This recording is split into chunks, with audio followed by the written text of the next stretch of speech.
Welcome to 360 Tamil. இன்னைக்கு இந்த வீடியோல நம்ம எந்த படத்தோட எக்ஸ்பிளனேஷன் பத்தி பார்க்க போறோம்னா, தெலுங்குல இந்த வருஷம் வெளியான பிரசன்ன வதனம் அப்படின்ற படத்தை பத்தி தான் பார்க்க போறோம். இது ஒரு பக்காவான சஸ்பென்ஸ் த்ரில்லர் படம்னு சொல்லலாம். நீங்க கொஞ்சம் கூட எதிர்பார்க்காத சில ட்விஸ்ட்லாம் இந்த படத்துல வரும். கண்டிப்பா இந்த படம் உங்க எல்லாருக்குமே பிடிக்கும் நம்புறேன். இந்த படம் இப்போதைக்கு தெலுங்குல மட்டும்தான் இருக்கு. பார்க்கணும்னு நினைக்கிறவங்க ஃபுல் படத்தை பாருங்க. இந்த படத்தோட எக்ஸ்பிளனேஷனுக்குள்ள போறதுக்கு முன்னாடி இந்த வீடியோக்கு ஒரு லைக் போடுங்க. நீங்க போடுற லைக் மூலியமா இந்த வீடியோ இன்னும் நிறைய பேர்கிட்ட கொண்டு போய் சேர்க்கப்படும். இப்ப டைம் வேஸ்ட் பண்ணாம நம்ம நேரடியா எக்ஸ்பிளனேஷனுக்குள்ள போயிடலாம். படத்தோட ஸ்டார்டிங் சீனே நம்ம ஹீரோவா காட்டுறாங்க. இவரோட பேரு சூர்யா அப்படின்றது. ஃபேமிலி கூடயும் ஃப்ரெண்டு கூடயும் சந்தோஷமா கார்ல போயிட்டு இருக்காரு. அப்பன்னு பார்த்து ஒரு லாரி இடிச்சு ஆக்சிடென்ட் ஆயிருது. சூர்யாக்கு பயங்கரமா அடிபட்டிருக்கு. இப்ப ஆபரேஷன்லாம் இவருக்கு பண்ணிட்டு இருக்காங்க. சூர்யா நல்லபடியா தப்பிச்சிடுறாரு. இப்ப காயப்பட்ட மாதிரி இவர் படுத்துட்டு இருக்காரு. அப்பதான் இவரோட ஃப்ரெண்டு விக்னேஷ் இந்த இடத்துக்கு வந்துடுறாரு. உன் அப்பா அம்மா இறந்துட்டாங்க, நான் தான் இறுதி சடங்கெல்லாம் பண்ணேன் அப்படின்ற மாதிரி சொல்றாரு. என் அப்பா அம்மாக்கு நீ எதுக்காக பண்ண, நீ யாருன்ற மாதிரி கேட்கிறாரு. நான் யாரா, நான் தாண்டா உன்னோட ஃப்ரெண்டு விக்னேஷ் அப்படின்ற மாதிரி சொல்றாரு. ஆனா விக்னேஷ கூட ஹீரோக்கு தெரிய மாட்டேங்குது. ஆக்சிடென்ட்ல எல்லாத்தையும் மறந்துட்டான் போல அப்படின்ற மாதிரி விக்னேஷ் யோசிக்கிறாரு. இப்ப டாக்டர் கிட்ட கூட்டு வந்து பேச ஆரம்பிக்கிறாரு. டாக்டர் இருக்காருல்ல, உங்க அப்பா அம்மாவை பத்தி சொல்லுங்கன்னு கேட்கிறாரு. ஹீரோ கரெக்டா அப்பா அம்மாவை பத்தி டீட்டெயிலாம் சொல்லிட்டு இருக்காரு. டாக்டருக்கு ஒண்ணுமே புரியல. சரி, இந்த போட்டோல இருக்கிறது யாருன்னு பார்த்து சொல்லுங்கன்ற மாதிரி கேட்கிறாரு. அப்பாவோட போட்டோ தான் காட்டுறாரு. ஆனா ஹீரோக்கு அது யாருன்னு தெரியல. அடுத்து அம்மாவோட போட்டோவை காட்டுறாரு. அவங்களும் யாருன்னு தெரியல. இப்ப அடுத்ததா டாக்டரோட போட்டோவையே காட்டுறாரு. நீங்க தானே சொல்லணும்ல, ஆனா ஹீரோ இருக்காருல்ல, எனக்கு தெரியல அப்படின்ற மாதிரி சொல்லிட்டாரு. ஆக மொத்தத்துல எந்த ஃபேஸும் ஹீரோக்கு தெரியல அப்படின்றது டாக்டருக்கு புரிஞ்சிருது. நீங்க கொஞ்சம் வெளியே வெயிட் பண்ணுங்க, ஃப்ரெண்டு கிட்ட பேசணும் அப்படின்ற மாதிரி ஹீரோவை அனுப்பி விட்டுறாரு. இப்ப ஃப்ரெண்டு கிட்ட சில விஷயங்களை எக்ஸ்பிளைன் பண்ண ஆரம்பிக்கிறாரு. இந்த ஆக்சிடென்ட்ல இவருக்கு ஒரு ப்ராப்ளம் ஏற்பட்டிருக்கு. வாய்ஸ் ஃபேஸை இவரால டிடெக்ட் பண்ண முடியல அப்படின்ற மாதிரி சொல்லிட்டாரு. புரியுற மாதிரி எக்ஸ்பிளைன் பண்ணுங்க அப்படின்ற மாதிரி ஃப்ரெண்டு கேட்கிறாரு. இவர் டீடைலா சில விஷயங்களை எக்ஸ்பிளைன் பண்றாரு. இதுக்கு பேரு ஃபேஸ் பிளைண்ட்னஸ்னு சொல்லுவாங்க. அதாவது யார் ஃபேஸை பார்த்தாலும் சரி வித்தியாசமா தான் உங்களுக்கு தெரியும். கரெக்டா அவங்க ஃபேஸ் எப்படி இருக்குன்றது கண்டுபிடிக்க முடியாது. வாய்ஸ்லயும் இந்த பிரச்சனை ஏற்பட்டிருக்குன்னு சொல்லிட்டாரு. இதை வச்சு இவன் லைஃப் எப்படி லீட் பண்ணுவான் அப்படின்ற மாதிரி ஃப்ரெண்டு கேட்கிறாரு. கொஞ்சம் கஷ்டம் தான் அப்படின்ற மாதிரி டாக்டரும் சொல்லிட்டாரு. ஹீரோக்கு அவரோட ஃபேஸ் நல்லா ஞாபகம் இருக்கும்ல. இப்ப கண்ணாடியில பாக்குறாரு. அவரோட ஃபேஸே வித்தியாசமா தான் தெரியுது. நமக்கு பிரச்சனை இருக்குன்றத புரிஞ்சு இந்த இடத்துல ஃபீல் பண்ணி அழுகுறாரு. இங்கதான் பிரசன்ன வதனம்னு படத்தோட டைட்டில போடுறாங்க. அப்படியே சில வருஷம் கழிச்சு நமக்கு ஹீரோவை காட்டுறாங்க. ஓரளவுக்கு இந்த ப்ராப்ளத்துக்கு இவர் அடாப்ட் ஆயிட்டாரு போல. இப்ப வந்துட்டு இருக்கும் போது ஒரு இடத்துல சண்டை நடக்குது. அதனால டிராபிக் ஜாமா இருக்கு. ஹீரோ ஒரு விஷயத்தை கவனிக்கிறாரு. அதாவது ஒயிட் ஷர்ட் போட்டு ஒருத்தன் திருடிட்டுலாம் இருக்கான். இப்போ ஒரு நபர் பர்ஸ் காணோம் தேடிட்டு இருக்காரு. ஒயிட் ஷர்ட் போட்டவன் தான் திருடினா, அவங்க கிட்ட போய் விசாரிங்க அப்படின்ற மாதிரி பக்கத்துல இருக்க ஹீரோ சொல்லிட்டாரு. இந்த நபரும் ஒயிட் ஷர்ட் போட்ட ஒரு நபர் கிட்ட விசாரிக்கிறதுக்காக வந்துடுறாரு. ஆனா அவர் இந்த திருட்டு வேலையெல்லாம் பண்ணிருக்க மாட்டாரு. இது நடந்துட்டு இருக்கும் போது ஹீரோ வந்துடுறாரு. நீங்க திருடினதை நான் பார்த்தேன், ஒழுங்கா எடுத்து தாங்கன்னு சொல்லிட்டாரு. ஹீரோக்கு ஃபேஸ் ஒன்னா தெரியும்ல, அதனால தான் இப்படி சொல்றாரு. இப்ப போலீஸ்லாம் இந்த இடத்துக்கு வந்து என்னாச்சு ஏதாச்சுன்னு விசாரிக்கிறாங்க. அப்படி விசாரிச்சுட்டு இருக்கும் போதுதான் ஹீரோ ஒரு விஷயத்தை கவனிக்கிறாரு. இவர் பார்த்த திருடன் வேற ஒரு இடத்துல இருக்கான். ஐயோ தப்பா காமிச்சிட்டோம் போல, இங்க இருந்து கிளம்பிடணும் அப்படின்ற மாதிரி சைலண்டா கிளம்பிடுறாரு. ஏண்டா உனக்கு இருக்கிற ப்ராப்ளத்துல இதெல்லாம் தேவைதானா அப்படின்ற மாதிரி ஃப்ரெண்டும் கொஞ்சம் திட்டுறாரு. ஹீரோ ஒவ்வொரு வாட்டியும் ஃப்ரெண்ட் அடையாளம் கண்டுபிடிக்கணும்ல, அதனால தான் ஃப்ரெண்டு வேணும்ட்டே தலையில கலரிங் பண்ணிருப்பாரு. அது மூலியமா எல்லா வாட்டியும் ஃப்ரெண்டை கரெக்டா அடையாளம் கண்டுபிடிச்சிருவாரு. இப்ப ஹீரோ வேலை செய்யற இடத்துக்கு வந்துடுறாரு. ஒரு பொண்ணு பேசுறாங்க. அந்த பொண்ணு யாருன்னு சட்டுன்னு இவர் பேச மாட்டாரு. நல்லா அப்சர்வ் பண்ணி அவங்க யாருன்னு கண்டுபிடிக்கிறாரு. ஒவ்வொருத்தரையும் கண்டுபிடிக்கிறதுக்கு ஒவ்வொரு க்ளூ வச்சிருப்பாரு. ஒரு அக்கா பேசும்போது அவங்க கையில பச்சை குத்தி இருக்கிறத பாக்குறாரு. அது மூலியமா இந்த அக்கா தான் பேசுறாங்க அப்படின்ற மாதிரி புரிஞ்சு பேசுவாரு. இவர் ஒரு எஃப்எம்ல வேலை பார்க்குற மாதிரி நமக்கு காட்டுறாங்க. சந்தோஷமா வேலையை பார்க்கறாரு. ஒரு பெரியவரும் கார்ல வந்தவங்க கிட்ட பலூன் விற்கலாம்னு நினைக்கிறாரு. அவங்க கிட்ட சேஞ்ச் இல்ல, சேஞ்ச் நான் மாத்திட்டு வரேன் அப்படின்ற மாதிரி இந்த பெரியவர் சொல்றாரு. இவர் வியாபாரம் பார்க்கணுன்றதுக்காக சேஞ்சுக்காக ஒவ்வொரு இடமா அலையிறாரு. யாருமே சேஞ்ச் இவருக்கு தரவே மாட்டாங்க. அலைய விட்டுக்கிட்டே இருக்காங்க. இதெல்லாம் தள்ளி இருந்து ஹீரோ கவனிக்கிறாரு. நம்ம வேணா ஹெல்ப் பண்ணலாம் அப்படின்ற மாதிரி அந்த பெரியவரை நோக்கி வந்துட்டு இருக்காரு. அதுக்குள்ள அந்த இடத்துக்கு வேற ஒரு பொண்ணு வந்துடுறாங்க. நான் உங்களுக்கு சேஞ்சை ஏற்பாடு பண்ணி தரேன் அப்படின்ற மாதிரி ஏற்பாடு பண்ணி தந்துடுறாங்க. இவங்க ஹெல்ப்லாம் பண்ணிருக்காங்கல்ல, அதனால ஹீரோக்கு இவங்களை பார்த்தோன்னே பிடிச்சிருது. வேற ஒரு நாள் ஹீரோயின் ஏடிஎம்ல பணம் எடுக்கிறதுக்காக வந்திருக்காங்க. ஆனா மிஷின் ஒர்க் ஆகல. சரி வெளியே வெயிட் பண்ணுவோம் அப்படின்ற மாதிரி இவங்கள வெயிட் பண்ணிட்டு இருக்காங்க. அப்பன்னு பார்த்து ஹீரோ இந்த இடத்துக்கு வந்துடுறாரு. ஏற்கனவே பார்த்த பொண்ணுன்றது ஹீரோக்கு தெரியல. ஏன் மிஷின் இருக்கும் போது இவங்க வெயிட் பண்ணிட்டு இருக்காங்கன்னு யோசிக்கிறாரு. கார்டை போட்டு பார்க்கும் போது தான் அந்த மிஷின் ஒர்க் ஆகலன்னு இவருக்கு தெரிய வருது. இவர் கிளம்பலாம் நினைக்கும் போது பக்கத்துல இருக்கவங்க எடுத்து முடிச்சிடுறாங்க. இங்க எடுக்கலான்ற மாதிரி எடுக்க ஆரம்பிக்கிறாரு. ஹலோ மிஸ்டர், நான் வெயிட் பண்ணிட்டு இருக்கேன், விடுங்கன்ற மாதிரி ஈரின்னு சொல்லிட்டாங்க. கொஞ்ச நேரம் தாங்க, நான் எடுத்துருவேன் அப்படின்ற மாதிரி இவரும் பிரச்சனை பண்றாரு. இதனால ரெண்டு பேருக்கும் இந்த இடத்துல லைட்டா வாக்குவாதம் மாதிரி ஆயிருது. ஈரனை பொறுத்த வரைக்கும் பென்ஸ் ஷோரூம்ல தான் ஒர்க் பண்ணுவாங்க. இப்ப வேலையை முடிச்சுட்டு கொஞ்சம் லேட்டா தான் போயிட்டு இருக்காங்க. ஆட்டோல வந்த 3 ரவுடி பசங்க இருக்காங்கல்ல, இவங்க கிட்ட கெலாட்டா பண்ணலாம் அப்படின்ற மாதிரி கெலாட்டா பண்ணிட்டு இருக்காங்க. அப்பன்னு பார்த்து கரெக்டா ஹீரோ இந்த வழியா கார்ல வராரு. இவங்க ஹீரோ கிட்ட ஹெல்ப் கேக்குறாங்க. ஐயோ சண்டை வேற போட்டுமே ஹெல்ப் பண்ணுவாரான்னு யோசிக்கிறாங்க. ஹீரோக்கு இவங்க யாருனே தெரியல. மேடம் உட்காருங்க அப்படின்ற மாதிரி வேகமா இவங்களை கார்ல உட்கார வைக்கிறாரு. அங்க இருந்து கூட்டு போறாரு. ஹெல்ப் பண்ணதுக்கு நன்றின்னு சொல்லிட்டாங்க. இதெல்லாம் ஒரு ஹெல்ப்பாங்க? ஒரு பொண்ணு ஒரு பெரியவருக்காக ஹெல்ப் பண்ணா அதான் ஹெல்ப் பண்ற மாதிரி சொல்லிட்டாரு. ஈரினை பத்தி தான் சொல்லிட்டாரு. ஆனா இது ஈரின்னு தெரியாம சொல்லிட்டு இருக்காரு. ஏடிஎம்ல 2 பேருமே சண்டை போட்டாங்கல்ல, அதை பத்தி கூட இவர் பேசல அப்படின்ற மாதிரிலாம் ஈரின் யோசிக்கிறாங்க. இப்ப இறங்கும் போது ஏடிஎம்ல உங்க கூட நான் சண்டை போட்டேன், அதை மனசுல வைக்காம என்கிட்ட பேசுனீங்கல்ல, நீங்க உண்மையிலேயே கிரேட்ன்ற மாதிரி சொல்லிட்டாங்க. ஓஹோ ஏடிஎம்ல இந்த பொண்ணு கூட தான் சண்டை போட்டுமா அப்படின்ற மாதிரி இப்பதான் யோசிக்கிறாரு. அதே மாதிரி அந்த பெரியவருக்கு சேஞ்ச் வாங்கி தந்ததும் இந்த பொண்ணு தான்றது இப்பதான் இவருக்கு புரிய வருது. கொஞ்ச நாள் சொதப்பி இருப்போம், நல்ல வேலை எதுவும் ஆகலன்னு யோசிக்கிறாரு. இப்ப ஹீரோவும் ரொட்டீனா இவரோட வேலையை பார்த்துட்டு இருக்காரு. ஒரு குட்டி பொண்ணு தான் கால் பண்ணி ஹீரோ கிட்ட பேசுறா. உனக்கு ஏதாவது கதை தெரிஞ்சா சொல்லுமா அப்படின்ற மாதிரி கேட்கிறாரு. நீதி கதைகள்னு சில கதைகள் இருக்கும் பாத்தீங்களா, அந்த மாதிரி ஒரு கதையை தான் இந்த பொண்ணு சொல்றா. சின்ன வயசுலயே இவ்வளவு அழகான கதையை சொல்றியே, உனக்கு யாருமா சொல்லி தந்தான்னு கேட்கிறாரு. என் அம்மா தான் சொல்லி தந்தாங்க அப்படின்ற மாதிரி அந்த பொண்ணு சந்தோஷமா சொல்லிட்டு இருக்கா. இப்ப வைதேகின்னு ஒருத்தங்களை காட்டுறாங்க. இவங்களை பொறுத்த வரைக்கும் ஏசிபியா இருப்பாங்க. இவங்க ஹஸ்பண்ட் பேரு வருண் அப்படின்றது. அவரை பொறுத்த வரைக்கும் ஆர்கிடெக்டா இருப்பாரு. இப்ப வைதேகியை பாக்குறதுக்காக ஒரு பெரியவர் வந்திருக்காரு. வைதேகி ஹெல்ப் பண்ணிருப்பாங்க, அதுக்கு நன்றி சொல்றதுக்காக அவங்களுக்கு பழம்லாம் வாங்கிட்டு வந்திருக்காரு. இவங்க இருக்காங்கல்ல, காசு இல்லாம நான் வாங்கிக்க மாட்டேன், இந்தாங்க காசை புடிங்கன்ற மாதிரி காசை தராங்க. சரின்ற மாதிரி அந்த பெரியவரும் வாங்கிட்டு இங்க இருந்து கிளம்புறாரு. இதெல்லாம் ஹஸ்பண்டும் கவனிச்சிருப்பாரு. அவர் அன்பா தராரு, அதுக்கு எதுக்கு காசு தர அப்படின்ற மாதிரி ஒய்ஃபு கிட்ட கேக்குறாரு. இல்லங்க நான் பண்ண வேண்டிய விஷயத்தை தான் பண்ணேன், அதுக்கு போய் அவர் இவ்வளவு செய்யறாரு, அவர் மார்க்கெட்ல கொண்டு போய் வித்திருந்தா எவ்வளவு காசு கிடைக்குமோ அதை தரதான முறை அப்படின்ற மாதிரி சொல்லிட்டாங்க. வருணம் ஆமான்ற மாதிரி இந்த இடத்துல ஏத்துக்கிறாரு. ஈரின் ஃப்ரெண்டு கூட பேசிக்கிட்டே நடந்து வந்துட்டு இருக்காங்க. ஸ்டார்டிங்ல ஒரு திருடனை காமிச்சாங்கல்ல, அவனை இவங்களை கவனிக்கிறான். இவங்க கழுத்துல இருக்க செயினை பறிச்சுட்டு வேகமா இங்க இருந்து ஓட ஆரம்பிக்கிறான். திருடன் திருடன்ற மாதிரி இவங்க கத்திக்கிட்டே பின்னாடி ஓடிட்டு இருக்காங்க. இப்ப ஹீரோ இருக்காரு பாத்தீங்களா, வேகமா ஈரினை தாண்டி ஓடுறாரு. நமக்காக ஹீரோ திருடனை பிடிக்க போறாரு அப்படின்ற மாதிரி அவங்க யோசிச்சுட்டு இருக்காங்க. ஆனா இவன் திருடன்றதே ஹீரோக்கு தெரியல. ஹீரோ இருக்காருல, திருடனை தாண்டி ஓடுறாரு. முன்னாடி போன பஸ்ஸை பிடிக்கிறதுக்காக தான் ஹீரோ ஓடி இருப்பாரு. பிரதர் நீங்களும் பஸ்ஸை பிடிக்க தான் வரீங்களா வாங்கன்ற மாதிரி அந்த திருடனையும் ஏத்தி விடுறாரு. இதெல்லாம் பாக்குற ஹீரோனுக்கு ஒண்ணுமே புரியல. என்ன திருடன் கூட சேர்ந்து வேலை பார்க்கறான் அப்படின்ற மாதிரி யோசிக்கிறாங்க. ஏற்கனவே ஹீரோவால ஒருத்தர் போலீஸ் கிட்ட மாட்டினார்ல, மேடம் இவங்க 2 பேருமே கூட்டு கலவானீங்க, போன வாட்டி இவங்க கிட்ட நான் சிக்கினேன், இந்த வாட்டி நீங்க சிக்கி இருக்கீங்க அப்படின்ற மாதிரிலாம் சொல்றாரு. இது மூலியமா ஹீரோ திருடன் நினைச்சிடுறாங்க. மழை பெய்யறதுனால ஹீரோவும் ஒரு இடத்துல ஒதுங்கி இருக்காரு. ஸ்மோக் பண்ணலான்ற மாதிரி ஸ்மோக் பண்ணிட்டு இருக்காரு. அந்த வழியா 2 பேர் நடந்து வராங்க. ஒரு ஆண் பெண் தான் நடந்து வராங்க. இப்படி நார்மலா நடந்து வந்துட்டு இருக்கும் போது ஒரு லாரி வருது. இந்த ஆண் சடனா பெண்ணை தள்ளி விட்டுறாரு. அவங்க ரொம்ப கொடூரமா அடிபட்ட மாதிரி விழுந்திருக்காங்க. இப்ப இந்த ஆணை கூட்டு போறதுக்கு ஒரு கார் வருது, அவரை கிளம்பிடுறாரு. இதெல்லாம் பாக்குற ஹீரோக்கு செம்மையா ஷாக் ஆயிருது. ஹீரோவும் பக்கத்துல வந்து அந்த லேடிக்கு ஹெல்ப் பண்ண பாக்குறாரு. ஆனா அந்த லேடி சாவர தருவாயில இருக்காங்க. ஒரு ஸ்டேஜ்ல அந்த இடத்துல இறந்தும் போயிடுறாங்க. இத பத்தி நான் போலீஸ் கிட்ட சொல்லணும் அப்படின்ற மாதிரி ஹீரோ சொல்லிட்டாரு. போலீஸ் கிட்ட போய் என்ன சொல்லுவ, யார் இதை பண்ணான்னு கூட உன்னால அடையாளம் கட்ட முடியாது, பேசாம சும்மா இரு அப்படின்ற மாதிரி ஃப்ரெண்டை இவரை திட்டுறாரு. இருந்தாலும் ஏதாவது பண்ணணும் அப்படின்ற மாதிரி ஹீரோக்கு தோணுது. ஒரு போன் மூலியமா ஸ்டேஷனுக்கு கால் பண்ணிட்டாரு. சரி இந்த பகுதியில ஒரு பொண்ணு இறந்தாங்களே அப்படின்னு ஆரம்பிக்கிறாரு. ஆமா ஒரு பொண்ணு ஆக்சிடென்ட்ல இறந்தாங்க அப்படின்ற மாதிரி கான்ஸ்டபிள் சொல்லிட்டாரு. சார் அது ஆக்சிடென்ட் இல்ல, கொலை, இந்த மாதிரி தான் நடந்தது அப்படின்ற மாதிரி இவரும் சொல்லிட்டாரு. நீ யாருன்னு கேட்கும் போது காலை கட் பண்ணிடுறாரு. இந்த விஷயத்தை இன்ஸ்பெக்டர் கிட்ட சொல்லணும் அப்படின்ற மாதிரி கான்ஸ்டபிள் நினைக்கிறாரு. இன்ஸ்பெக்டரை பாக்குறதுக்காக வராரு. அந்த இன்ஸ்பெக்டர் தான் தள்ளிவிட்ட நபராவே இருப்பாரு. அவர் பேரு ராமகிருஷ்ணா அப்படின்றது. இந்த கான்ஸ்டபிள் சொன்னோன்னே இவருக்கு செம்மையா ஷாக் ஆயிருது. யார் கால் பண்ணான்றதை கண்டுபிடிக்கணும் அப்படின்ற மாதிரிலாம் யோசிக்கிறாரு. கொஞ்ச நேரத்தையே ஹீரோக்கு போன் கால் வருது. ஸ்டேஷன்ல இருந்து தான் கால் பண்றோம், உடனே வாங்கன்ற மாதிரி சொல்லிட்டாங்க. இது ஸ்டேஷன்ல இருந்து காலா, நம்ம தான் கால் பண்ணோன்றதை கண்டுபிடிச்சிட்டாங்களா அப்படின்ற மாதிரி இவர் யோசிக்கிறாரு. இப்ப பயந்துகிட்டே இவரும் ஸ்டேஷனுக்குள்ள நுழையிறாரு. பார்த்தா ஈரின் ஃப்ரெண்டு சொல்லி தான் ஸ்டேஷனுக்கு இவரை வர வச்சிருக்காங்கன்னு தெரிய வருது. ஈரின் ஃப்ரெண்ட் இருக்காங்கல்ல, இவன் திருடன் அப்படின்ற மாதிரிலாம் சொல்லிட்டு இருக்காங்க. எது நான் திருடனா, நான் திருடனா இல்லன்ற மாதிரி இவர் சொல்லிட்டு இருக்காரு. அப்பதான் உண்மையான திருடன் இருக்கான் பாத்தீங்களா, போலீஸ் கிட்ட மாட்டிருக்கான். அவன் கிட்ட பேசும்போது தான் ஹீரோக்கும் அவனுக்கும் சம்பந்தம் இல்லைன்னு தெரிய வருது. சோ ஹீரோவை தப்பா புரிஞ்சுக்கிட்டதுக்காக மன்னிப்பு கேட்டு இங்க இருந்து அனுப்பி விடுறாங்க. ஆனா ஈரின் தானே தப்பா புரிஞ்சுக்கிட்டாங்க. அதனால இவர் ஈரின் மேல கோவப்படுறாரு. தப்பு என் மேலதான் இருக்கு, இவன் மேல இல்லன்ற மாதிரி ஈரின் ஃப்ரெண்டு சொல்றாங்க. இதனால ஹீரோவும் ஈரினும் திரும்பி சேர்ந்துடுறாங்க. 2 பேருமே நம்பரை எக்ஸ்சேஞ்ச் பண்ணிக்கிறாங்க. அடிக்கடி போன்ல பேசுறாங்க. ஹீரோ இருக்கார்ல, இவரோட இடத்துக்கு ஈரினை கூட்டு வராரு. அதே மாதிரி ஈரின் இருக்காங்கல்ல, அவங்க இடத்துக்கு இவங்களை கூட்டு போறாங்க. இவருக்கு இருக்கிற ப்ராப்ளத்தை பத்தி ஈரின் கிட்ட சொல்ல மாட்டாரு. சொன்னா விட்டு போக வாய்ப்பு இருக்குல்ல, அதனால தான் மறைச்சிட்டு இருக்காரு. ஒரு நாள் ஹீரோவும் ஃப்ரெண்டும் அவங்க வீட்டுக்கு வந்திருக்காங்க. என் பொண்ணு ஸ்கூல் போட்டோ தான் அங்க இருக்கு, என் பொண்ணு எங்க இருக்கான்னு கண்டுபிடிங்க அப்படின்ற மாதிரி ஈரின் அம்மா சொல்லிட்டாங்க. இவருக்கு தான் எல்லார் ஃபேஸும் ஒன்னா தெரியும்ல, இவர் கண்டுபிடிக்க முடியாம அந்த இடத்துல பயங்கரமா முழிச்சிட்டுலாம் இருக்காரு. ஈரின் ஷாப்பிங் பண்றதுக்காக ஹீரோ கூட வந்திருக்காங்க. இப்ப ஹீரோக்கு போன் கால் வரதுனால கடையை விட்டு இவர் வெளியே வந்து பேசிட்டு இருக்காரு. அப்போ ஒரு பொண்ணு இவரை பாத்துறா. இவரோட ஃபேனா தான் அந்த பொண்ணு இருப்பா. உங்களை எனக்கு ரொம்ப பிடிக்கும் அப்படின்ற மாதிரி ப்ரொபோஸ் பண்றதுக்காக வரா. இவ ப்ரொபோஸ் தான் பண்ண போறா அப்படின்றது இவருக்கு புரிஞ்சிருது. நான் ஒரு விஷயத்த சொல்லணும், என்ன பொறுத்த வரைக்கும் யாரையுமே அடையாளம் கண்டுபிடிக்க முடியாது, இந்த ப்ராப்ளம்லாம் இருக்கு, உன் ஃபேஸ் கூட எப்படி இருக்கும்ன்றது எனக்கு தெரியல அப்படின்ற மாதிரிலாம் சொல்லிட்டாரு. அது சரி, நீ ஏதோ சொல்ல வந்தியே சொல்லுன்னு கேக்குறாரு. இந்த பொண்ணு மனசை மாத்திடுறாங்க, அதெல்லாம் ஒண்ணும் இல்லைன்னு கிளம்புறாங்க.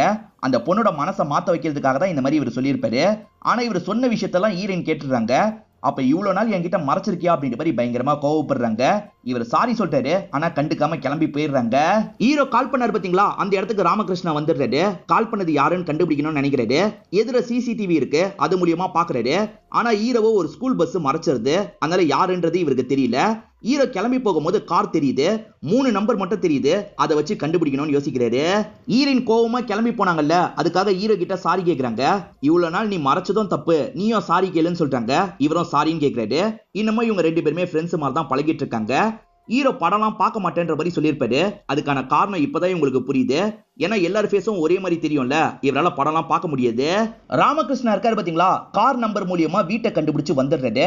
ஆனா அந்த வீட்டுல வேற ஒரு லேடி தான் இருக்காங்க. அந்த லேடி கிட்ட சூர்யா எங்க அப்படின்ற மாதிரிலாம் விசாரணை பண்ணிட்டு இருக்காரு. ரிட்டையர் ஜட்ஜி இந்த விஷயத்தை கவனிக்கிறாரு. என்ன லேடிஸ் கிட்ட இவ்வளவு கோவமா பேசுற, என்ன விஷயம் அப்படின்ற மாதிரிலாம் கேட்கிறாரு. ராமகிருஷ்ணாவும் இங்க சூரியன் யாராவது இருந்தாங்களா அப்படின்ற மாதிரி கேட்கிறாரு. இருந்தான், ஆனா பேரண்ட்ஸ் ஆக்சிடென்ட் ஆனதுக்கு அப்புறம் கிளம்பி போயிட்டான்னு சொல்றாரு. லாரியில தள்ளப்பட்டு ஒருத்தங்க இறந்து போனாங்கல்ல, அவங்க பேரு அமுதா அப்படின்றது. அமுதாவை பாக்குறதுக்காக இந்த இடத்துக்கு வைதேகியும் வந்திருக்காங்க. ஒரு சின்ன பொண்ணு ஹீரோ கிட்ட பேசினால, அவதான் அமுதாவோட பொண்ணா இருப்பா. இந்த சின்ன பொண்ணுக்கு வைதேகியும் ஆறுதல்லாம் சொல்லிட்டு இருக்காங்க. அதே மாதிரி ஃபேமிலியை சேர்ந்தவங்களுக்கும் ஆறுதல் சொல்றாங்க. இங்க இருந்து கிளம்பும் போது ராமகிருஷ்ணா கிட்ட ஏதாவது கிடைச்சதா அப்படின்ற மாதிரி கேக்குறாங்க. இல்ல மேடம், ஆக்சிடென்ட் மாதிரி தான் தெரியுது அப்படின்ற மாதிரி ராமகிருஷ்ணாவும் சொல்லிட்டு இருக்காரு. இப்ப வைதேகி இருக்காங்கல்ல, நீங்களும் போய் பாருங்கன்ற மாதிரி வருண் கிட்ட சொல்றாங்க. இல்ல நான் அப்புறமா பாத்துக்கிறேன்ற மாதிரி வருண் சொல்லிட்டாரு. இப்ப வருண் இருக்காரு பாத்தீங்களா, வைதேகி அசிஸ்டன்டான அந்த ராமகிருஷ்ணாவை பாக்குறாரு. ராமகிருஷ்ணாவும் பதிலுக்கு இவரை பாக்குறாரு. இவங்க 2 பேர் சேர்ந்துதான் ஏதோ தப்பு பண்ணிருக்காங்க போல, என்ன எதுன்னு தெரியல. ஹீரோ ஹோட்டல்ல உட்காந்து இருக்கும் போது ஹீரோயினும் எதிர வந்து உட்காடுறாங்க. முடிய கலரிங் பண்ணி கொஞ்சம் வித்தியாசமா தான் இருக்காங்க. ஆனா ட்ரெஸ் வச்சு ஹீரோயினா அப்படின்ற மாதிரி இவருக்கு லைட்டா டவுட் வந்துருது. ஹீரோயின் கிட்ட பேசுற மாதிரிலாம் பேச ஆரம்பிக்கிறாரு. ஆனா ஹீரோயின் இருக்காங்கல்ல, ஏதோ ஒரு பொண்ணு பேசுற மாதிரிலாம் இவர்கிட்ட கோவப்படுறாங்க. சாரிங்க, என்னோட ஃப்ரெண்டு நினைச்சு பேசிட்டேன் அப்படின்ற மாதிரிலாம் இவர் சொல்லிட்டாரு. அதுக்கப்புறம் தான் உண்மையிலேயே ஹீரோயின் தான் வந்திருக்காங்க அப்படின்றத ஹீரோயினே சொல்லிடுறாங்க. நீ கண்டுபிடிக்கணும்ல, அதனால தான் கலரிங்லாம் பண்ணிருக்கேன் அப்படின்ற மாதிரி சொல்றாங்க. ஹீரோயின் கார் ரிப்பேர் ஆயிருக்கும், உன்னோட கார் கிடைக்குமான்ற மாதிரி கேக்குறாங்க. இல்ல என்ன இருக்கு, இந்தாங்க கீன்ற மாதிரி கீயை தந்துடுறாரு. இவங்களும் ஹீரோவோட கார் எடுத்துட்டு கிளம்பிட்டு இருக்காங்க. வழியில பிரேக் டவுன் ஆன மாதிரி ஒரு லேடி வெயிட் பண்ணிட்டு இருக்காங்க. குழந்தைய ஹாஸ்பிட்டலுக்கு கூட்டு போனன்ற மாதிரி தான் வெயிட் பண்றாங்க.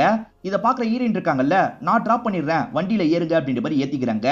இந்த லேடி தான் ராமகிருஷ்ணாவோட ஒய்ஃபா இருப்பாங்க. ராமகிருஷ்ணா கூட்டு வந்ததுக்காக ஹீரோயினுக்கு ஒரு நன்றியை சொல்லிடுறாரு. ஹீரோயினும் கிளம்பி போறாங்க. இப்பதான் ராமகிருஷ்ணாக்கு ஒன்னு ஸ்ட்ரைக் ஆகுது. சிசிடிவில ஒரு காரை பார்த்தார்ல, அது இந்த காரு தான் தெரிஞ்சு வேகமா பாக்குறதுக்காக ஓடி வராரு. அதுக்குள்ள ஹீரோயின் அங்க இருந்து கிளம்பி போயிடுறாங்க.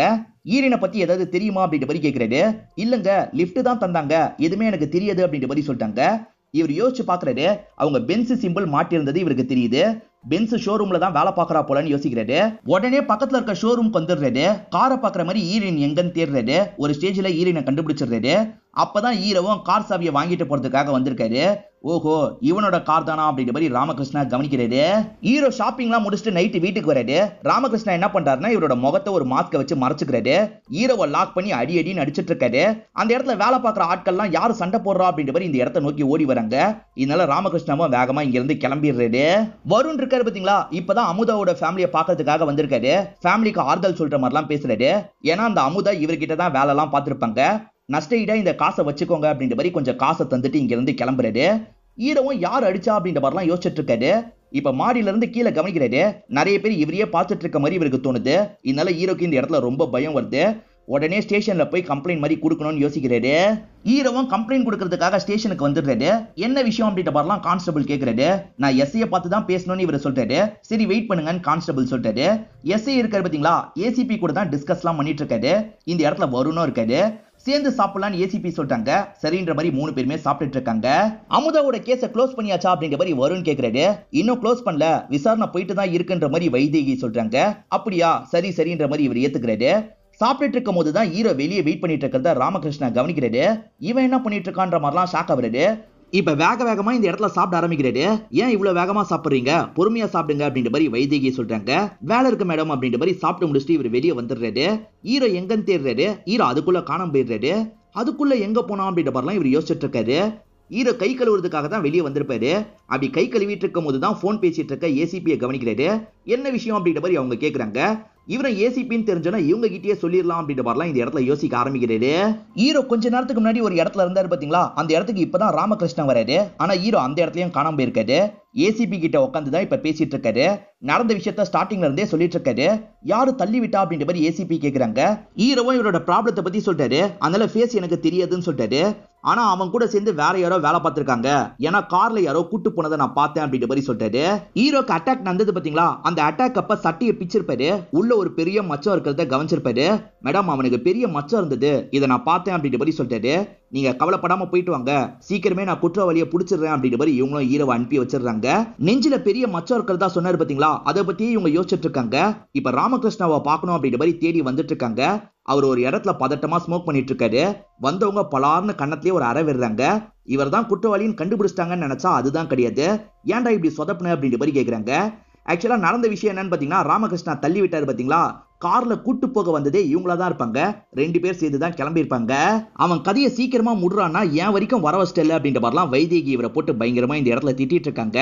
போலீஸ் கிட்ட சொல்லியாச்சு, இதுக்கப்புறம் பிரச்சனை இல்லைன்னு ஹீரோ யோசிக்கிறாரு. ஆனா போலீஸ் தான் இதை பண்ணிருக்காங்கன்ற மாதிரி நமக்கு காமிச்சு இன்ட்ரோல போடுறாங்க. ஹீரோயின் அம்மாவும் ஹீரோயினுக்கு கல்யாணம் பண்ணி வைக்கணும்னு நினைக்கிறாங்க. ஆனா இவங்க இருக்காங்கல்ல, மாப்பிள்ளை வீட்டை சேர்ந்தவங்க கிட்ட பிரச்சனை பண்ணி இங்க இருந்து அனுப்பி விட்டுறாங்க. கொஞ்ச நேரம் கழிச்சு தான் ஹீரோ இந்த இடத்துக்கு வராரு. அம்மா இருக்காங்கல்ல, ஹீரோவை பார்த்த மாதிரி பேச ஆரம்பிக்கிறாங்க. நீ தான்ப்பா புத்திமதி சொல்லணும் அப்படின்ற மாதிரிலாம் சொல்லிட்டு இருக்காங்க. இந்த கல்யாணம் வேணான்னு சொன்னா விட மாட்டீங்களா, ஏமா இப்படி பண்ணிட்டு இருக்கீங்கன்ற மாதிரி ஹீரோயின் கோவமா பேசுறாங்க. தெரியாதனமா வலிக்கு கீழே விழுந்துடுறாங்க. ஹீரோயினுக்கு அடிபட்டிருக்கும். ஹீரோ தான் கூட இருந்து அவங்களை பத்திரமா பாத்துக்கிறாரு. ஹீரோவை இது வரைக்கும் இவங்க ஃப்ரெண்டா தான் பார்த்திருப்பாங்க. ஆனா இப்ப லவ் பண்ணா என்னன்ற மாதிரிலாம் இவங்களுக்கு தோண ஆரம்பிக்குது. ஹீரோ கூடியே சப்போர்ட்டிவா இருக்காரு பாத்தீங்களா, இதெல்லாம் இவங்க பாத்துக்கிட்டே இருக்காங்க. அப்படியே ஒரு சாங் மாதிரி இந்த விஷயத்தெல்லாம் நமக்கு காட்டுறாங்க. குரூப் போட்டோல கூட ஹீரோயினை கண்டுபிடிக்கணும்ன்றதுக்காக ஹீரோயின் அதுலயும் கலர் முடிய வரைஞ்சிருக்காங்க. இதை பாக்குற ஹீரோவும் இந்த இடத்துல பயங்கரமா சந்தோஷப்படுறாரு. ஹீரோ போன் பேசிக்கிட்டே வரும்போது ஒரு நபர் பேக் எடுத்து தர சொல்லிட்டாரு. இந்தாங்க பிரதர் அப்படின்ற மாதிரி இவரும் பேக் எல்லாம் அவருக்கு எடுத்து தராரு. இப்ப ஹீரோவும் ஹீரோயினும் அவங்களோட அன்பை வெளிப்படுத்திக்கிறாங்க. ஹீரோ பைக்ல வந்துட்டு இருக்கும் போது போலீஸ் இருக்காரு பாத்தீங்களா, ஹீரோ வந்து லாக் பண்ணிடுறாரு. என்ன எதுக்கு லாக் பண்ணிருக்கீங்க அப்படின்ற மாதிரி இவர் கேட்கிறாரு. வைதேகி என்ன சொல்றாங்கன்னா, என்ன நீ நல்லா ஏமாத்திருக்க, நீ தான் இந்த கொலையே பண்ணிருக்கன்னு சொல்லிட்டாங்க. இது நான் கொலை பண்ணனா, என்ன மேடம் உங்ககிட்ட சாட்சி இருக்கு அப்படின்ற மாதிரி இவர் கேட்கிறாரு. இவங்க என்ன பண்றாங்கன்னா, ரமேஷ்னு ஒரு நபர் அந்த இடத்துக்கு வர வச்சிடுறாங்க. நீ பார்த்ததை சொல்லுன்னு கேக்குறாங்க. அவரும் நைட்டு இவன் தான் தள்ளி விட்டான், நான் பார்த்தேன்ற மாதிரி சொல்லிட்டாரு. இதை கேட்கிற ஹீரோக்கு ஷாக்கிங்கா இருக்கு. இவன் போய் சொல்றான் அப்படின்ற மாதிரிலாம் சொல்லிட்டாரு. அப்புறம் எதுக்காக அவனுக்கு காசு தந்த அப்படின்ற மாதிரி கேக்குறாங்க. ஆக்சுவலா பேக் ஒருத்தருக்கு எடுத்து தந்தாரு பாத்தீங்களா, அது முழுக்க காசு தான் இருந்திருக்கு. மேடம் இவன் ஏமாத்துறான், என் மேல தப்பு இல்லைன்ற மாதிரிலாம் இவர் சொல்லிட்டாரு. ஆனா இவங்க ஏத்துக்க மாட்டாங்க. ஏன்னா இவங்க தான் ஹீரோவை மாட்ட வைக்கிறதுக்காக இந்த பிளானே போட்டிருப்பாங்க. ஆனா கோர்ட்ல இது செல்லுபடி ஆகாதுல்ல, ஹீரோ தப்பிச்சிட வாய்ப்பு இருக்குன்னு நினைக்கிறாங்க. அதுக்குள்ளேயே ஹீரோவோட கதையை முடிக்கணும். இவங்க 2 பேரை வச்சு ஹீரோவோட கதையை முடி அப்படின்ற மாதிரி ராமகிருஷ்ணா கிட்ட சொல்றாங்க. ராமகிருஷ்ணா இருக்காரு பாத்தீங்களா, செக்அப்காக ஹீரோவா ஹாஸ்பிட்டலுக்கு கூட்டு வந்துடுறாரு. அந்த 2 பேருமே இங்கதான் இருக்காங்க. வார்ட் பாய் கெட்டப்ல இருக்காங்க. பாத்ரூம் வரும்போது காலி பண்ணிடலாம்னு நினைக்கிறாங்க. நீ போய் யூரின் சாம்பிளை எடுத்துட்டு வான்னு ஹீரோ கிட்ட சொல்லிட்டாங்க. ஹீரோவும் பாத்ரூம் நோக்கி போறாரு. ஹீரோ பாத்ரூம்குள்ள வரதுக்கு முன்னாடியே வேற ஒரு இன்ஸ்பெக்டர் இந்த இடத்துக்கு வந்துடுறாரு. அந்த இன்ஸ்பெக்டர் இவங்க கையில கத்தி வச்சிருக்கிறத கவனிச்சிடுறாரு. யாரா நீங்க அப்படின்ற மாதிரிலாம் கேட்கிறாரு. இவரை காலி பண்ணிடலாம் அப்படின்ற மாதிரி இவங்க 2 பேருமே அட்டாக்லாம் பண்றாங்க. இப்ப ஹீரோவும் பாத்ரூம்குள்ள நுழையிறாரு. ஹீரோ பாத்ரூம்குள்ள நுழையும் போது அந்த இன்ஸ்பெக்டர் காணாம போயிடுறாரு. எப்படின்னு தெரியல. ஹீரோ பாத்ரூம் போயிட்டு இருக்கும் போது இவங்க அட்டாக் பண்ண பாக்குறாங்க. ஹீரோ சுதாரிச்சு தடுத்து சண்டை போடுறாரு. ஆனா அவங்க 2 பேர் பயங்கரமா அட்டாக் பண்ணிட்டு இருக்காங்க. ஹீரோவால எதுவுமே முடியல. ஒரு ஸ்டேஜ்ல சாவடிக்கவே ட்ரை பண்றாங்க. ஆனா அப்பன்னு பார்த்தா அந்த இன்ஸ்பெக்டர் வந்துடுறாரு. அவர் அடிச்சு ஒரு இடத்துல போட்டிருப்பாங்க. அவர் திரும்பி வந்து சண்டை போட்டுட்டு இருக்காரு. இது வேலைக்காவது அப்படின்ற மாதிரி இன்ஸ்பெக்டர் கதையை இந்த இடத்துல முடிச்சிடுறாங்க. ஆனா இன்ஸ்பெக்டரோட கன்னை ஹீரோ எடுத்திருப்பாரு. அந்த கன்னை வச்சு இவங்க 2 பேரை மிரட்டி ஓட விட்டுறாரு. இவரை இங்க இருந்து தப்பிக்கணும்ன்றதுக்காக வேகமா தப்பிச்சு ஓடுறாரு. பிளான் சொதப்பிக்கிச்சு அப்படின்ற மாதிரி ராமகிருஷ்ணா சொல்றாரு. ஒரு வேலைக்கும் நீ யூஸ் இல்ல அப்படின்ற மாதிரி அவங்களும் கண்ட மினிக்கு திட்டுறாங்க. ஹீரோ இருக்காரு பாத்தீங்களா, நடக்கிற விஷயத்த பத்தி எல்லாம் விக்னேஷ் கிட்ட சொல்லிட்டாரு. என்ன பிக்கப் பண்ண இந்த இடத்துக்கு வான்ற மாதிரி சொல்லிட்டாரு. ஹீரோக்கு எதிராக ரமேஷ்னு ஒருத்தன் சாட்சி சொன்னா பாத்தீங்களா, அந்த ரமேஷோட அட்ரஸையும் சொல்லியிருப்பான். அந்த அட்ரஸ்க்கு போய் பார்த்தா என்னன்ற மாதிரி யோசிக்கிறாரு. பக்கத்துல தான் இருக்கும். இவரும் அந்த இடத்துக்கு வந்துடுறாரு. கதவை திறக்கிறதே அந்த ரமேஷ் தான். ஆனா இவருக்கு அடையாளம் கண்டுபிடிக்க முடியல. இது அவனும் புரிஞ்சுக்கிறான். நான் ரமேஷோட ஃப்ரெண்டு அப்படின்ற மாதிரிலாம் இவர் இந்த இடத்துல பயங்கரமா ஏமாத்திட்டு இருக்கான். உடனே ராமகிருஷ்ணாக்கு கால் பண்றான். அவன் என் வீட்டுல தான் இருக்கான், சீக்கிரமா வந்து லாக் பண்ணுங்க அப்படின்ற மாதிரிலாம் சொல்லிடுறான். ஹீரோவும் ரமேஷ் வருவாரு அப்படின்ற மாதிரிலாம் வெயிட் பண்ணிட்டு இருக்காரு. அப்பதான் ரமேஷோட ஹவுஸ் ஓனர் இந்த இடத்துக்கு வந்துடுறாரு. டே ரமேஷ் வாடகத்தா அப்படின்ற மாதிரி இவரை பார்த்து சொல்லிட்டாரு. அப்ப இவன் தான் ரமேஷ்ன்றதை ஹீரோ புரிஞ்சுக்கிறாரு. வேகமா இவனை துரத்த ஆரம்பிக்கிறாரு. இவனை ஹீரோவை தள்ளி விட்டு அங்கிருந்து தப்பிக்கிறதுக்காக ஓடிட்டு இருக்கான். இப்படி ஓடி வந்த ரமேஷ் இருக்கான் பாத்தீங்களா, ஒரு இடத்துல கமுக்கமா ஒளிஞ்சுக்கிறான். அப்படி ஒளிஞ்சவன் வேகமா அவனோட டி-ஷர்ட்டை கழட்டிடுறான். வேற ட்ரெஸ் போட்டா அவர் அடையாளம் கண்டுபிடிக்க மாட்டார்ல, அதனாலதான் இவன் வெறும் பனியனோட நடந்து வந்துட்டு இருக்கான். இவருக்கு சுத்தமா இவன் அடையாளமே தெரியல. இவர் பாட்டுக்கு மத்த இடத்துல தேடிட்டு இருக்காரு. அப்பதான் டி ஷர்ட்டை கழட்டி இருக்கிறது இவருக்கு தெரிய வருது. சோ இவன் தான் அது அப்படின்ற மாதிரி வேகமா திரும்பி ரமேஷை துரத்த ஆரம்பிக்கிறாரு. அவன் என்ன பண்றான்னு பாத்தீங்கன்னா ஊர்வலம் போயிட்டு இருக்க இடத்துல கலந்துடுறான். அந்த இடத்துல கலர் பொடி எல்லாம் போட்டு வேற மாதிரி மாறிடுறான். இப்ப எப்படி கண்டுபிடிக்கிறது அப்படின்ற மாதிரி ஹீரோவும் பயங்கரமா யோசிக்கிறாரு. அவன் ஓடி வரும்போது பெயிண்ட தள்ளி விட்டுருப்பான். பெயிண்ட் கால் முழுக்கப்பட்டிருக்கும். அதை வச்சு கண்டுபிடிக்கலாம் அப்படின்ற மாதிரி அவன் எங்க இருக்கான்றதை கண்டுபிடிச்சிடுறாரு. இப்ப லாக் பண்ணி அவனை பிடிக்கிறாரு. இப்ப அவன் என்ன பண்றான்னா தள்ளி விட்டு ஓடுறான். தெரியாதனமா ஒரு வண்டியில இடிச்சு இறந்து போயிடுறான். இதெல்லாம் பாக்குற ஹீரோ பயந்துட்டு இருக்காரு. அப்பதான் விக்னேஷ் கூப்பிடுறதுக்காக வந்திருக்காரு. இவர் விக்னேஷ் கூட ஏறி கிளம்புறாரு. விக்னேஷ் ஈரன் கிட்டயும் இந்த பிரச்சனையெல்லாம் சொல்லியிருப்பாரு. இப்ப 3 பேருமே சீக்கிரட்டான ஒரு இடத்துக்கு தான் வந்துடுறாங்க. முதல்ல கொல்லப்பட்ட அமுதாவை பத்தி முழுசா தெரிஞ்சுக்கணும், அப்பதான் ஒரு சொல்யூஷன் கிடைக்கும்னு ஹீரோ சொல்றாரு. சரின்ற மாதிரி இவங்க 3 பேருமே அமுதாவை பாக்குறதுக்காக வந்துடுறாங்க. அமுதாவோட அப்பா இருக்காரு பாத்தீங்களா, வருண் தந்த காசெல்லாம் கொளுத்திட்டு இருக்காரு. நான் வேணான்னு சொன்னேன், நீ தான் கேட்கல அப்படின்ற மாதிரிலாம் ஒய்ஃபை போட்டு திட்டுறாரு. அமுதாவோட ஹஸ்பண்ட் இறந்து போய் 3 வருஷம் ஆயிருக்கும். ஆனா அமுதா சாகும் போது பிரெக்னெண்டா இருந்திருப்பாங்க. அதனால தான் ஊரை சேர்ந்து எல்லாருமே ஒவ்வொன்னு பேசிட்டு இருக்காங்க. இதனால தான் அப்பா பயங்கரமா கோவப்படுறாரு. இப்ப ஹீரோ இருக்கார்ல, அப்பா கிட்ட பேசுறதுக்காக வந்துடுறாரு. உங்க பொண்ணு ஆக்சிடென்ட்ல சாவல, யாரோ ஒருத்தன் தான் தள்ளி விட்டான் அப்படின்ற மாதிரி சொல்லிட்டாரு. எது தள்ளி விட்டாங்களா, யாருன்ற மாதிரிலாம் அமுதாவோட அப்பா கேட்கிறாரு. அது எனக்கு தெரியாது, எனக்கு இந்த ப்ராப்ளம் இருக்குன்ற மாதிரி ஹீரோ சொல்லிட்டாரு. இதனால அப்பா டென்ஷன் ஆயிடுறாரு. முதல்ல இங்க இருந்து கிளம்புடா அப்படின்ற மாதிரிலாம் திட்டி இவர் அனுப்பி விட்டுறாரு. நான் பேக் வாங்கின மாதிரி ஃபேக்கா யாரோ எவிடன்ஸை செட் பண்ணிருக்காங்க, அது யாரோட வேலைன்றதை கண்டுபிடிக்கணும் அப்படின்ற மாதிரி ஹீரோ யோசிக்கிறாரு. அப்பதான் ஹீரோயின் அம்மா கால் பண்றாங்க. ஹீரோவை பத்தி எல்லாமே தெரிஞ்சிருச்சு போல. நீ ஒழுங்கா பொண்ணை வீட்டுக்கு கூட்டு வாப்பா, உன் மேல ஒரு மரியாதை இருக்குன்ற மாதிரி சொல்லிட்டாங்க. இதனால ஹீரோ இருக்கார்ல, வண்டியில ஏறுன்ற மாதிரி உங்களை வீட்டுக்கு கூட்டு போறாரு. என்ன பத்தி இதுக்கப்புறம் கவலைப்படாத, உன் அம்மா என்ன சொல்றாங்களோ அந்த மாதிரி நடந்துக்கோ அப்படின்ற மாதிரி விட்டுட்டு கிளம்புறாரு. பார்க்ல யாரோ வேணும்ட்டே இவரை பிளான் பண்ணி மாட்ட வச்சிருக்காங்கன்னு இவர் புரிஞ்சுக்கிறாருல. அதனால பார்க்ல இருக்க சிசிடிவி எல்லாம் செக் பண்ணி பார்க்கணும்ன்ற மாதிரி யோசிக்கிறாரு. அதாவது அந்த ராமகிருஷ்ணா எப்படி வீடியோவை எடுக்கலாம் அப்படின்ற மாதிரி முன்னாடி நாள் வந்து ரிகர்சல் எல்லாம் பண்ணிருப்பாரு. சோ ராமகிருஷ்ணா தான் இதுல சம்பந்தப்பட்டிருக்காருன்றதை இவங்க புரிஞ்சுக்கிறாங்க. தள்ளி விட்டதா ஹீரோ சொல்லிட்டு போனார்ல, இதனால பேரண்ட்ஸ்க்கு உறுத்தலா இருக்கு. அதனால வருணை பார்த்து பேசுறதுக்காக வந்திருக்காங்க. இதெல்லாம் மேல இருந்து தேவிக்கு பாக்குறாங்க. பயங்கரமா ஷாக் ஆயிடுறாங்க. நீங்க கிளம்புங்க, நான் பேசிக்கிறேன் அப்படின்ற மாதிரி வருண் கிட்ட சொல்றாங்க. வருணும் சரின்னு கிளம்பிடுறாரு. இப்ப தேவிக்கு என்ன விஷயம் பேசுறாங்க. இந்த மாதிரி ஒருத்தன் வந்து சொன்னா அப்படின்ற மாதிரி பேரண்ட்ஸ் சொல்றாங்க. நீங்க யாரோ சொல்றதெல்லாம் எதுக்காக கேக்குறீங்க, நாங்க விசாரணை பண்ணிட்டு இருக்கோம், சீக்கிரமா கண்டுபிடிச்சிருவோம் அப்படின்ற மாதிரி சொல்றாங்க. இருங்க வந்துடுறேன் அப்படின்ற மாதிரி கொஞ்சம் தள்ளி வந்துடுறாங்க. இன்னும் நீ என்ன பண்ணிட்டு இருக்க, அமுதாவோட பேரண்ட்ஸ் என்ன பாக்குறதுக்காக வந்திருக்காங்க, சீக்கிரமா அவன் கதையை முடி அப்படின்ற மாதிரிலாம் திட்டுறாங்க. இப்ப ஹீரோ இருக்கார்ல, ராமகிருஷ்ணாவோட வீட்டுக்குள்ள பூரணும்னு நினைக்கிறாரு. அது மூலியமா எவிடன்ஸ் கிடைக்கும்னு நினைக்கிறாரு. இப்ப திருட்டுத்தனமா ராமகிருஷ்ணாவோட வீட்டுக்குள்ள நுழைஞ்சிடுறாரு. ஏதாவது கிடைக்குமா அப்படின்ற மாதிரிலாம் தேடி பாக்குறாரு. ராமகிருஷ்ணாக்கு நெஞ்சில மச்சம் இருக்கிறது இவருக்கு தெரியுது. இவன் தான் நம்மள கொல்ல ட்ரை பண்ணிருக்கான்றத புரிஞ்சுக்கிறாரு. வேற ஏதாவது கிடைக்குமா அப்படின்ற மாதிரிலாம் தேடி பார்த்துட்டு இருக்காரு. அப்பன்னு பார்த்து ராமகிருஷ்ணாவும் ஒய்ஃபை இந்த இடத்துக்கு வந்துட்டு இருக்காங்க. இது எப்படியாவது ஹீரோ கிட்ட சொல்லணும்ன்ற மாதிரி ஃப்ரெண்டு ட்ரை பண்றாரு. ஆனா சொல்ல முடியாம போயிருது. இவங்க 2 பேருமே வீட்டுக்குள்ள நுழைஞ்சிடுறாங்க. ஹீரோ கொஞ்சம் பொருளை களைச்சு போட்டிருப்பார்ல, அதை பாத்துடுறாங்க. இப்ப இவருமே தேடுறாரு. அப்பதான் ஹீரோ ஒளிஞ்சிருக்கிறது தெரியுது. உடனே ராமகிருஷ்ணா எல்லா கதவையும் லாக் பண்ணிடுறாரு. கன் எடுத்து ஹீரோவோட கதையை இங்கேயே முடிக்கணும்ன்ற மாதிரி நினைக்கிறாரு. இப்ப கன் எடுத்து ஹீரோ எங்க இருக்காருன்னு வந்துட்டு இருக்காரு. ஆனா ஹீரோ இருக்காருல, அதுக்குள்ள இவங்க குழந்தைய எடுத்துடுறாரு. நீ பக்கத்துல வந்து வச்சுக்கோ, குழந்தைய சாவடிச்சிருவேன்னு மிரட்டுறாரு. தயவு செஞ்சு என்னோட குழந்தைய எதுவும் பண்ணிடாது அப்படின்ற மாதிரி ஒய்ஃப் சொல்றாங்க. அப்போ உன்னோட ஹஸ்பண்ட கண்ணை கீழே போட சொல்லுன்னு சொல்றாரு. இதனால வேற வழி இல்லாம ராமகிருஷ்ணா கண்ணை கீழே வச்சிடுறாரு. அந்த கண்ணை வச்சு இவர் ராமகிருஷ்ணாவை மிரட்டுறாரு. ஏன் இதெல்லாம் பண்ணன்னு கேக்குறாரு. ராமகிருஷ்ணாவும் பண்ணதுக்கான காரணத்தை சொல்றாரு. ஒரு லேண்ட் கிராபிங் கேஸுக்காக வருண் இருக்காரு பாத்தீங்களா, வைதேகியை பாக்குறதுக்காக வந்திருப்பாரு. வருணை பார்த்தோன்னே உங்களுக்கு ரொம்ப பிடிச்சிரும். வருணுக்கு ஹெல்ப் பண்ணணும்னு முடிவு பண்ணி தான் ஹெல்ப் பண்ணிருப்பாங்க. அது மூலியமா வருண் கிட்ட லைட்டா ஒரு பாண்டிங் ஏற்பட்டிருக்கும். வருண் வேற ஒரு பொண்ணு கூட டேட்லாம் பண்ணிட்டு இருந்திருப்பாரு. இதை பாக்குற இவங்க கடுப்பாயிருப்பாங்க. அந்த பொண்ணு ப்ராஸ்டிடியூஷன் கேஸ்ல மாற்ற மாதிரி இவங்க சிக்க வச்சிருப்பாங்க. அதுக்கப்புறம் இவங்க 2 பேருக்குள்ள பாண்டிங் ஏற்பட்டு இவங்க 2 பேருமே கல்யாணம் பண்ணிக்க முடிவு பண்ணிருப்பாங்க. கல்யாணம் பண்ணி இவங்களோட வாழ்க்கை சந்தோஷமா தான் போயிட்டு இருந்திருக்கும். அப்பதான் ஒரு பிரச்சனை ஏற்பட்டிருக்கும். இவங்களால குழந்தை பெத்துக்க முடியாதுன்னு தெரிய வந்திருக்கும். இவரை பொறுத்த வரைக்கும் குழந்தைனா ரொம்ப பிடிக்கும். இதை நினைச்சு வருண் பயங்கரமா ஃபீல் பண்ணிட்டு இருக்காரு. வருண் ஃபீல் பண்றதை நினைச்சு வைதேகியும் ஃபீல் பண்ணிட்டு இருக்காங்க. இப்படியே நாட்கள் ஓடிட்டு இருக்கு. அமுதாவோட பேரண்ட்ஸ் தான் இங்க வேலை பார்த்திருப்பாங்க. இப்ப அமுதா வேலை பார்க்கறதுக்காக வந்திருக்காங்க. இவரும் அமுதாவையே பார்த்துட்டு இருக்காரு. அமுதாவை பார்க்கும் போது இவருக்கு ஒரு ஐடியா தோணுது. நேரா இவங்களை பார்க்கறதுக்காக ஸ்டேஷனுக்கே வந்துடுறாரு. அமுதா ஹஸ்பண்ட் இறந்து அந்த ஃபேமிலியே கஷ்டப்பட்டு இருக்காங்க. ஏன் அவளை வாடகை தாயா நம்ம யூஸ் பண்ணக்கூடாது அப்படின்ற மாதிரி கேட்கிறாரு. இவங்களுமே சரின்ற மாதிரி இந்த இடத்துல ஏத்துக்கிறாங்க. பேரண்ட்ஸ் கிட்ட முறைப்படி பேசுறாங்க. பேரண்ட்ஸுமே ஏத்துக்கிறாங்க. இவங்க கூட இருந்து பாத்துக்கிற மாதிரி தானே இருக்கும். அதனால இவங்க வீட்டுக்கே கூட்டு வந்துடுறாங்க. இவருமே ரொம்ப அக்கறையா உங்களை பார்த்துட்டு இருக்காரு. இவர் ரொம்ப அக்கறையா பார்த்துட்டு இருக்கிறதுலாம் வைதேகிக்கு சுத்தமா பிடிக்க மாட்டேங்குது. போக போக ஃபேமிலி எல்லாருமே அவங்களுக்கு தான் ரொம்ப முக்கியத்துவம் கொடுக்குறாங்க. வைதேகியை பெருசா கண்டுக்கவே மாட்டாங்க. இதனால வைதேகிக்கு பயங்கரமா கோவம் வருது. இதனால தான் ராமகிருஷ்ணா கிட்ட சொல்லி கதையை முடிக்க சொல்லியிருப்பாங்க. இதெல்லாம் கேட்டுட்டு இருக்க ராமகிருஷ்ணாவோட ஒய்ஃப் டென்ஷன் ஆயிடுறாங்க. இதுக்கப்புறம் உங்க கூட என்னால இருக்க முடியாது, நான் என்னோட அப்பா வீட்டுக்கு போறேன்னு குழந்தைய தூக்கிட்டு கிளம்புறாங்க. ஈர என்ன சொல்றாருன்னா, உங்களால என்னோட லைஃப் ஸ்பாயில் ஆயிடுச்சு, நீங்க வேற யாரையாவது வச்சு இந்த கேஸை முடிச்சுக்கோங்க, என்ன விட்டுங்க அப்படின்ற மாதிரிலாம் கேட்கிறாரு. இதனால இவரும் ஹெல்ப் பண்றேன் அப்படின்ற மாதிரி சொல்லிட்டாரு. வைதேகியை பார்த்து பேசலாம் அப்படின்ற மாதிரி வைதேகியோட வீட்டுக்கு கூட்டு வந்துடுறாரு. நீ இங்கே இரு, நான் வரேன்ற மாதிரி பேசுறதுக்காக வந்துடுறாரு. மேடம், அவன் யார்கிட்டயும் சொல்ல மாட்டான்னு சொல்லிட்டான், நம்ம வேற யாரையாவது வச்சு இந்த கேஸை முடிச்சுப்போம், என்ன சொல்றீங்கன்னு கேட்கிறாரு. அதே மாதிரி பண்ணுங்கன்ற மாதிரி வைதேகி ஏத்துக்கிறாங்க. இவரும் கால் பண்ணி போன்ல பேசுறாரு. அதுக்குள்ள வைதேகி இருக்காங்கல்ல, ரொம்ப கொடூரமா இவரை சாவடிக்கிறாங்க. ஏண்டா எல்லா விஷயத்தையும் அவங்க கிட்ட சொல்லிட்டா வந்திருக்க அப்படின்ற மாதிரிலாம் இவரை திட்டிட்டு இருக்காங்க. இதெல்லாம் லாங்ல இருந்து ஹீரோ கவனிப்பாரு. உடனே தப்பிச்சு போயிடணும் அப்படின்ற மாதிரி பைக் எடுத்துட்டு கிளம்பி போயிடுறாரு. வைதேகிக்கு எதிராக இப்ப என்கிட்ட ஒரு ப்ரூஃப் இருக்கு அப்படின்ற மாதிரி ஹீரோவும் ராமகிருஷ்ணாவை சாவடிச்ச வீடியோவை காட்டுறாரு.